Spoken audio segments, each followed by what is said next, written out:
საქართველოში რადომ არის ამდენი დაკავებულია სერიული პედოფილი 40 წლის მამაკაცი, რომლის მსხვერპლიც 10-ობით ბავშვია. დაკავებულია 45 წლის კაცი, რომელიც 14 წლის გოგოს Facebook-ის მეშვეობით ყალბი აკაუნტით დაუკავშირდა. ბავშვების მიმართ ჩადენილი პედოფილის სექსუალური გამოძალვისა და გარკვეული ქმედების რვა ფაქტი გამოავლინა. დაკავებულია 32 წლის მამაკაცი.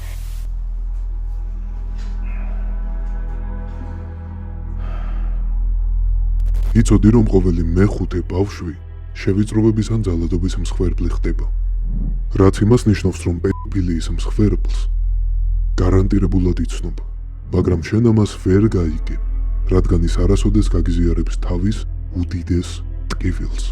მოგესალმებით ჩრდილიდან, მე ვარ კაგე.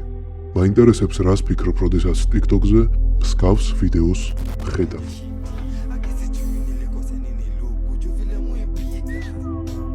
კომენტარში მიპასუხე, რადგან მართლა მაინტერესებს შენი აზრი.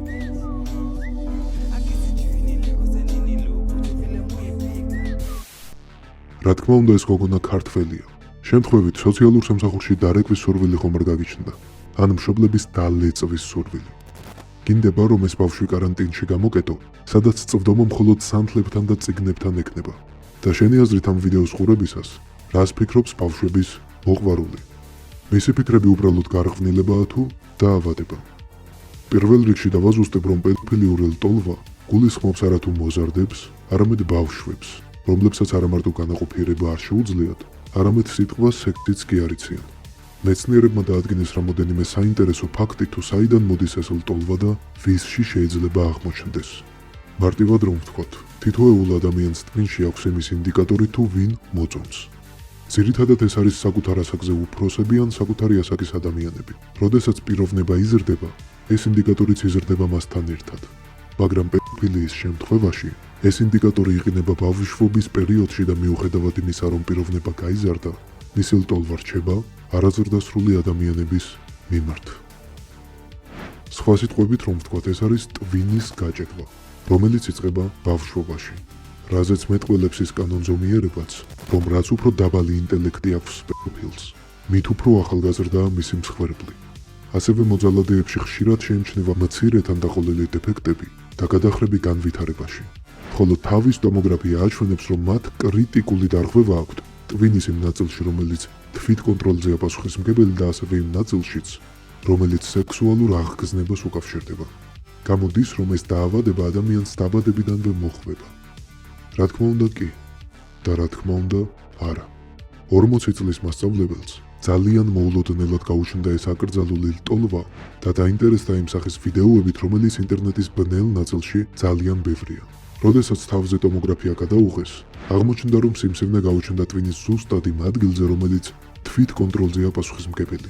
როდესაც სიმსივნისგან განიკურნა, მისი აკრძალული ლტოლვაც გაქრა, მაგრამ დაახლოებით 1 წელიწადში სიმსივნე განუმეორდა და მისმა აკრძალულმა მიდრეკილებებმაც გამოიღვიძეს. მოკლედ, პედოფილია შეიძლება გამოიწვიოს ნებისმიერმა დაავადებამ, რომელიც ტვინს აზიანებს. ამისგან კი დასხვეული არავინაა.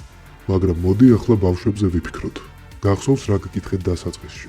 რატომ არის ამდენი პედოფილი საქართველოში? ქართველების პრობლემა იმაშია, რომ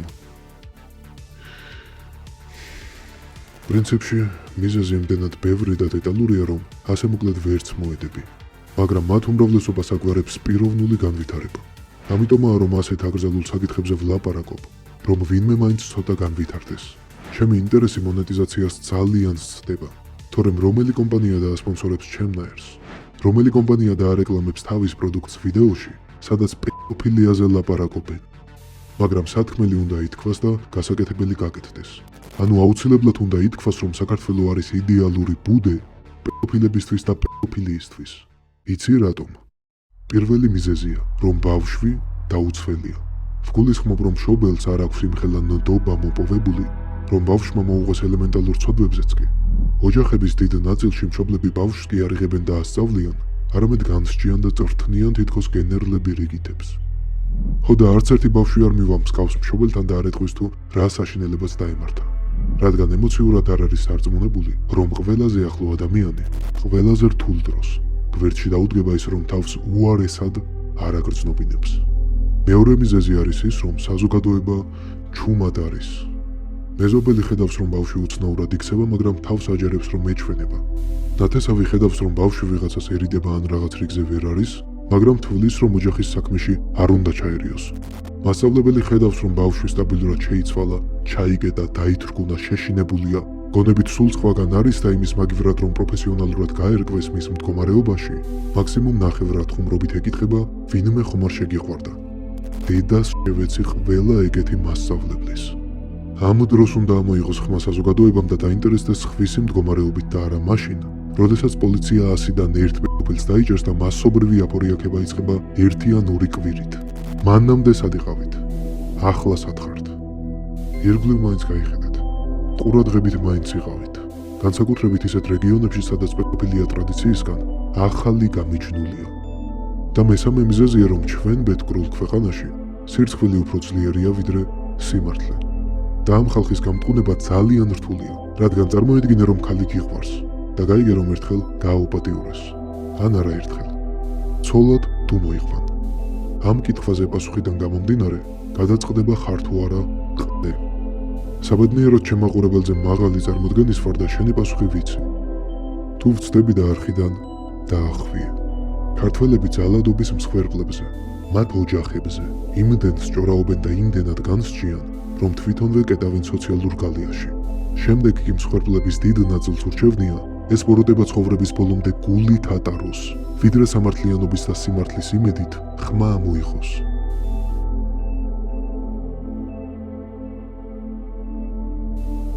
თუ მსხვერპლი ხარ, ამ ვიდეოს უყურებ და გჭირდება დახმარება, რომელსაც ვერ იღებ, დამიკავშირდე, არ შეგეშინდეს. შენთვის ყველაფერს გავაკეთებ. თუ პედოფილი ხარ ან მსგავსი მიდრეკილებები გაქვს და იმდენად მაღალი შეგნება გაგაჩნია, რომ განკურნება გინდა, მომწერე, დაგეხმარები. საზოგადოებასთან ანონიმურს დაგტოვებ და ისე მიგაცილებ შესაბამის სპეციალისტებთან, რომლებიც განსჯეს მაგივრად დაგეხმარებიან.